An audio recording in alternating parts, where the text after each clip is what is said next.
An Ethiopian the president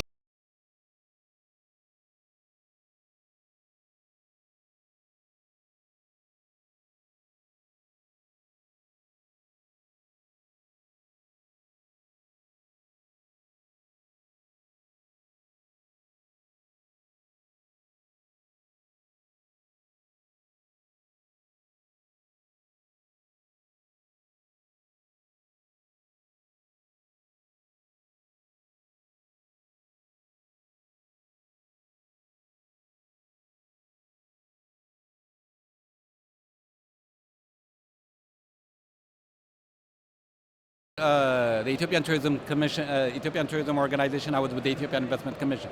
So we used to talk to all investors, and we've come with a tagline that says, "I didn't know." ... Every person who comes to Ethiopia, when they leave, they say, "I didn't know Ethiopia was so beautiful. I didn't know that Ethiopia is so developed. I didn't know." So to me, the only way you can see Ethiopia, you have to come and visit it. That's the only way. And we are a very welcoming country, very hospitable country, and we're going to do a lot to promote our country. For the first time, the attention is a priority. Tourism has become a priority. That's the first one. So having the government to have tourism as a priority is a huge win for us. That's the first one.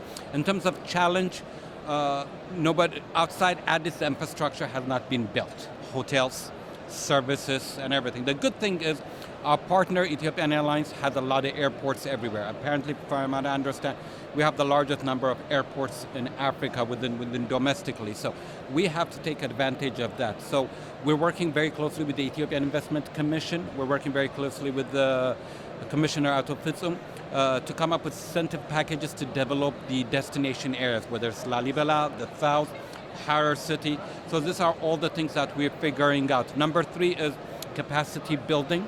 We're going to be working with the CTTI to be developing the capacity in terms of hotel management, service, everything that goes with that.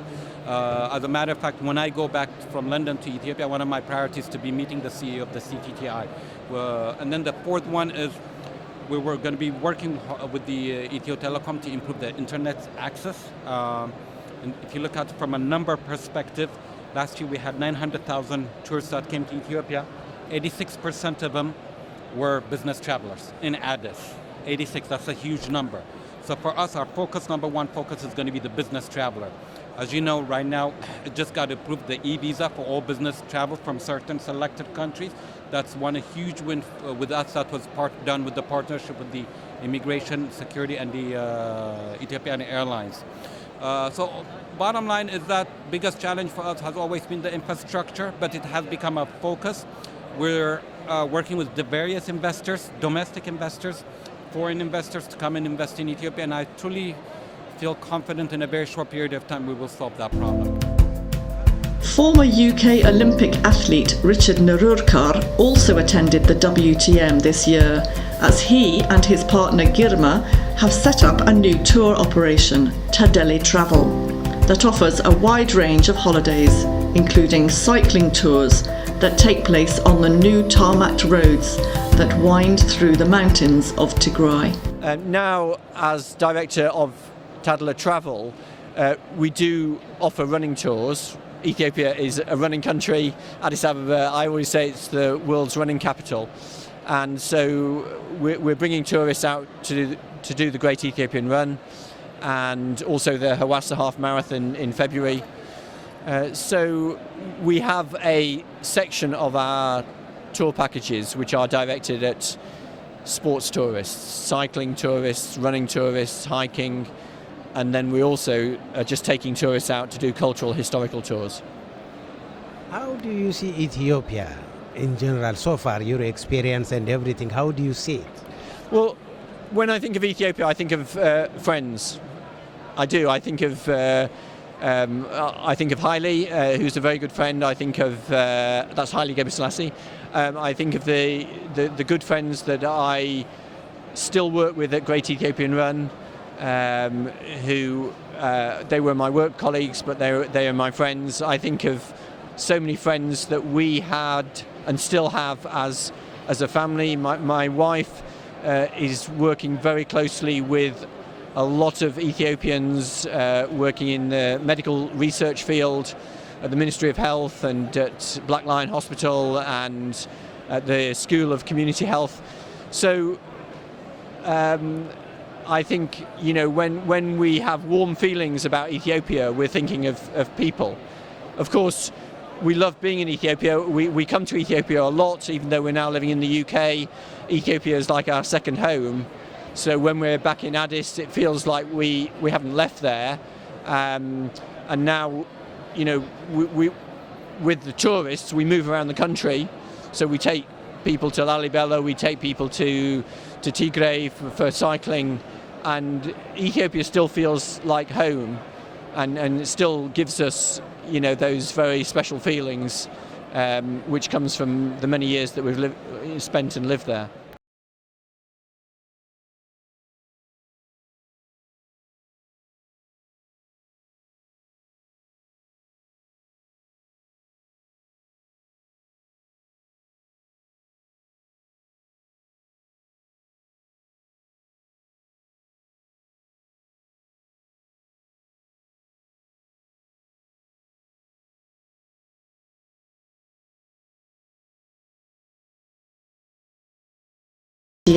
Well, of course, we have a first-class lodge. We're the only lodge to win International Tourism Awards.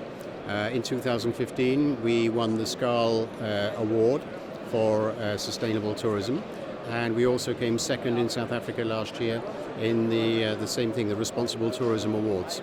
So that's a great honor for us, and it's quite unique in Ethiopia to have a lodge that's actually winning awards, because we're in competition with all the other places in Africa, especially South Africa, because certainly down there they know how to run lodges. How do you choose to build that lodge at that mountainous country? Well, it was a natural. It was the Simians was the second UNESCO World Heritage Site to be created in the world. Yellowstone in America was the first. Simians was the second. There are now 1,056 World Heritage Sites in the whole world. So when I saw Simian, I thought this is perfect for tourism. It just needs someone to create the market. And it's not just a question of building a lodge. You then have to take it to market, and that's effectively what we're doing here at WTM. How do you first develop an interest on Ethiopia? Well, my history with Ethiopia goes back a long, long time. I first came to Ethiopia in 1975. And that, of course, is a very important, 74, 75 was a very important time in the Ethiopian calendar. And I was quite impressed by the country at that stage. I thought it was a very interesting place to be. And I didn't come back for 25 years. And then I started gradually coming back, having had a totally different business and family and all the rest of it. And I decided to get involved again in Ethiopia. So actually, do you live in Ethiopia or do you live here? No, actually I live in France, but I spend most of my time going between the two countries. You know, running a lodge is one thing, but as I say, the marketing is extremely important. So we have to, I have to go to and see tour operators in most of the countries in Europe and America, in fact. So that side of it is often ignored. People think you just have to build a lodge and it's all going to work. And I'm sorry.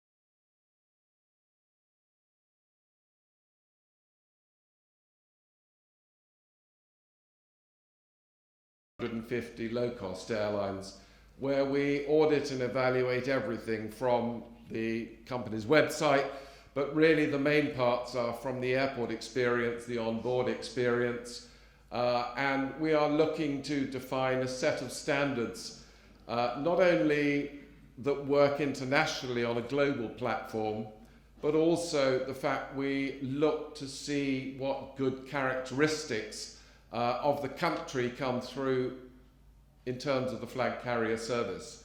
And that, I think, is one of the key items that we found with Ethiopian Airlines. Back to what I said at the beginning, you do get a flavour of Ethiopia the minute you board a flight, the minute you actually experience that service. It's a great identity, and our congratulations go to the management really for all the magnificent work that they've achieved in the last 2 years. If you flew with Ethiopian 5 or 6 years ago and you fly with them today, it is a completely different airline. It is completely new, but at the same time, it has Ethiopian hospitality. When we first looked at them, they were scraping along, I have to say, as a 3-star airline. We rank airlines from anything from 1 star through to 5-star. 5-star is a very small group, to which I know Ethiopian have already this evening asked 1 or 2 questions, how do we achieve 5-star? Tonight we are going to confirm the award as a 4-star airline to Ethiopian Airlines, which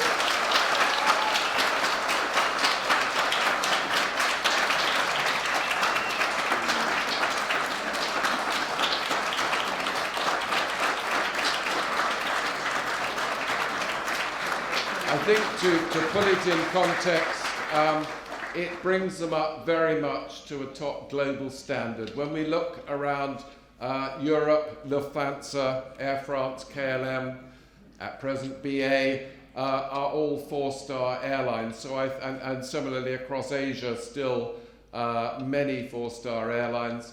I think really from our perspective, it gives them a very strong recognition that they have arrived, that they are now delivering world-class standards. And I think hopefully this will help them push ahead, take their product, take their service and the name, and spread that Ethiopian hospitality. So I would now like to invite the CEO, Mr. Tewolde Gebremariam, to accept the 4-star rating award.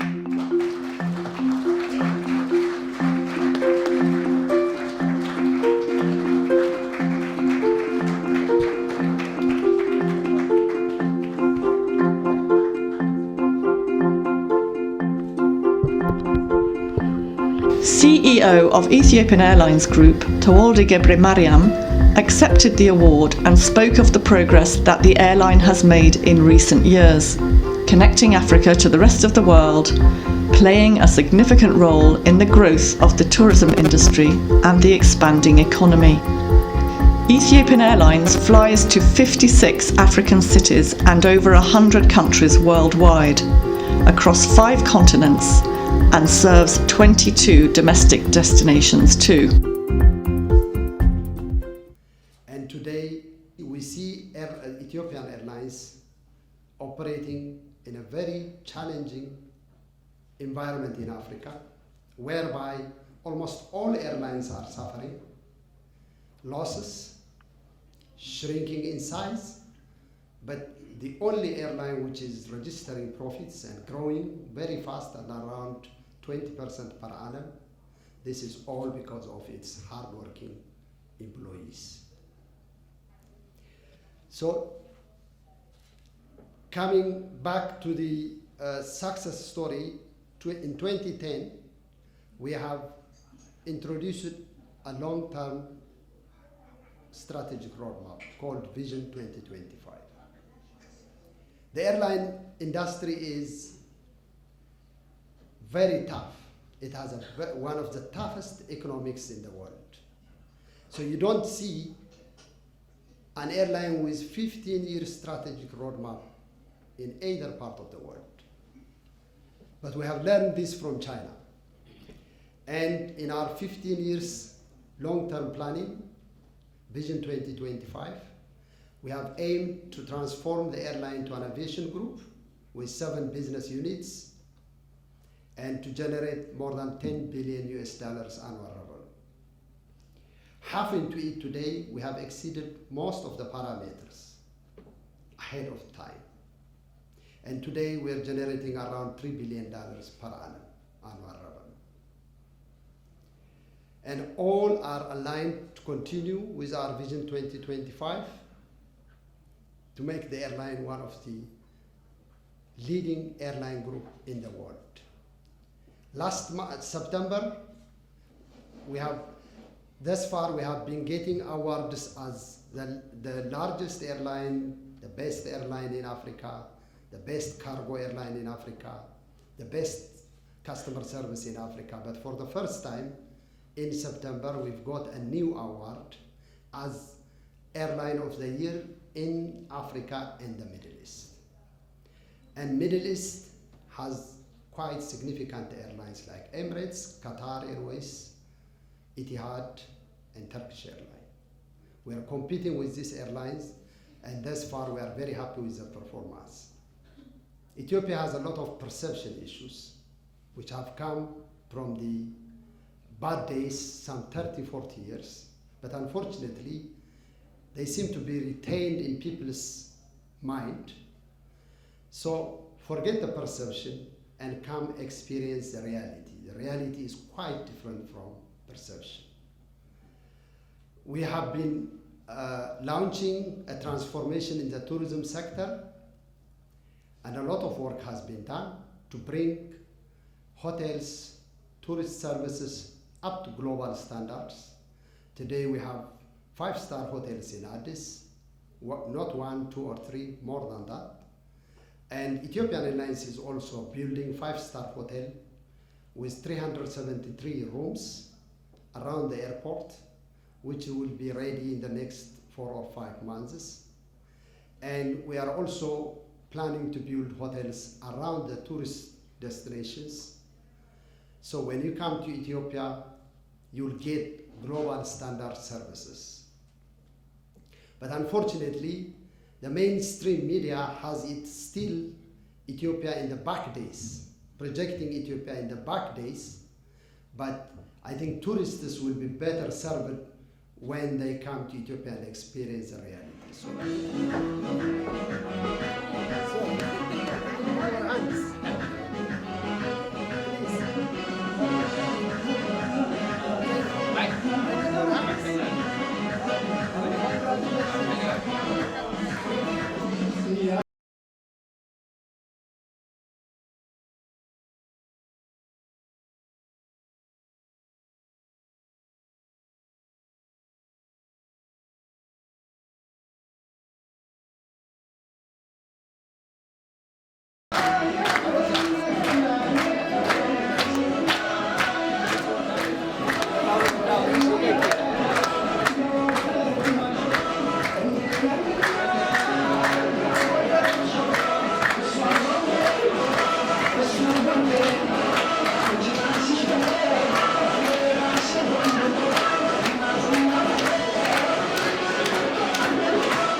At the reception, before introducing the new tourism minister, aimed at addressing governance issues, broadening the political space, and fostering more inclusive development. The Ethiopian economy has continued to grow at an accelerated rate. This year, over 2 million new jobs have been created for women and young people in industrial parks and other schemes. In this respect, the tourism sector is also contributing more than ever to the country's economic growth. In her speech, the new tourism minister, Dr. Hirut Waldemariam, spoke of why Ethiopia is the land of origins and mentioned Ethiopia's 28 UNESCO sites. The minister thanked the government and people of the United Kingdom for returning some of Ethiopia's precious heritage items to Ethiopia and encouraged them to continue doing so, which would sustain the partnership between the two countries, she said. Our heritage is also dispersed in various countries throughout the world due to certain historical actions. We can see some fine examples in British museums and museums in Germany, Italy, France, and elsewhere.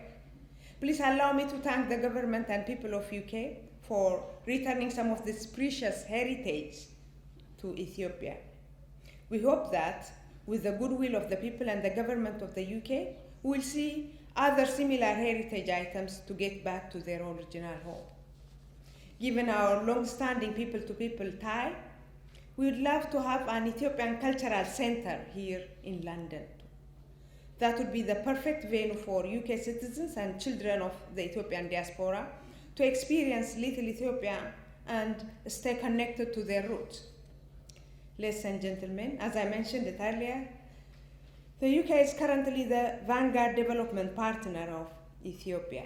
So I would like to use this opportunity to thank you for the multi-faced support extended to us in our major development areas. But the main highlight of the evening was Zineb Badawi's film on Ethiopia. It covered the rise and fall of the Aksumite civilization, which flourished between 100 BC and 700 AD and was the epicenter of trade across Africa and the Middle East and the Roman Empire and ancient India. Good evening, Excellencies, ladies and gentlemen. So this is Programme 6 in the first episode of the History of Africa, and it's actually called Kings and Emirs, and it looks at the decline of the Kingdom of Aksum. The programme preceding it is about the rise of the Kingdom of Aksum.